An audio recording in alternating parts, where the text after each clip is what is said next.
جو شخص تمہارے سامنے تمہاری ان صفات کی تعریف کرتا ہے جو تم میں نہیں، وہ دوسروں کے سامنے تمہارے وہ عیب بھی بتائے گا جو تم میں نہیں ہے۔ انسان کو کچھ ایسے اعمال کرنا چاہیے جنہیں کوئی نہیں جانتا ہو، جیسے پوشیدہ صدقہ، رات کی نماز، خوف الہی سے گرنے والے آنسو، استغفار، ذکر و اذکار، تسبیح و تہلیل۔ اللہ تعالی ہم سب کو اچھے اعمال کرنے کی توفیق عطا فرمائے، آمین یا رب العالمین۔ ہاتھوں کی خوبصورتی کے لیے اپنے ہاتھوں سے صدقہ دے، آواز کی خوبصورتی کے لیے قرآن کی تلاوت کرے اور چہرے کی خوبصورتی کے لیے وضو کی عادت ڈالے۔ نماز کی تو وہ شان ہے جو روک دیتی ہے طواف کعبہ کو، تو تیرے کاروبار کی کیا اوقات ہے جس کے لیے تو چھوڑ دیتا ہے نماز کو۔ گفتگو کیجیے مگر احتیاط کے ساتھ، لوگ مر بھی جاتے ہیں الفاظ کے ساتھ۔ میرے بندوں کو بتا دیجیے کہ میں غفور بھی ہوں اور رحیم بھی ہوں۔ ہر تاخیر کے پیچھے کوئی نہ کوئی خیر چھپی ہوتی ہے۔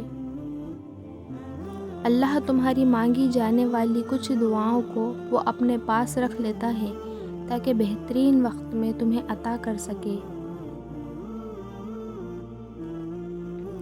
مانگ لو گڑ گڑا کر اللہ سے، ابھی مغفرت سستی ہے۔ کہتے ہیں کہ رمضان میں رب کی رحمت برستی ہے۔ ہر وقت سنجیدہ رہنے کی ضرورت نہیں ہوتی، کبھی کبھی مشکلات پر بھی ہنسنا چاہیے۔ باپ کے بعد شوہر اللہ تعالیٰ کی جانب سے عورت کے لیے چنا گیا مضبوط ترین سہارا ہوتا ہے۔ وقت کے پاس وقت نہیں کہ وہ دوبارہ آپ کو وقت دے سکے۔ دنیا والے چہرے اور مال کو دیکھتے ہیں، عرش والا دل اور اعمال کو دیکھتا ہے۔ دشمن سے بھی وہ خطرناک ہے جو دوست بن کر دھوکہ دے۔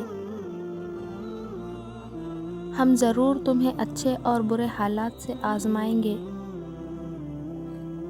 بزرگ کہتے ہیں، فصل رنگ بدلے تو کاٹ لو، لوگ رنگ بدلے تو چھوڑ دو۔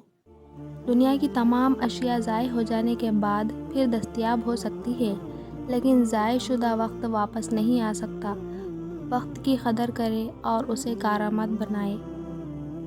کمظرف انسان دوسرے سے لیا ہوا ہیرا بھول جاتا ہے، لیکن اپنا دیا ہوا پتھر یاد رکھتا ہے۔ خاموشی سب سے زیادہ آسان کام اور بہت زیادہ نفع بخش عادت ہے۔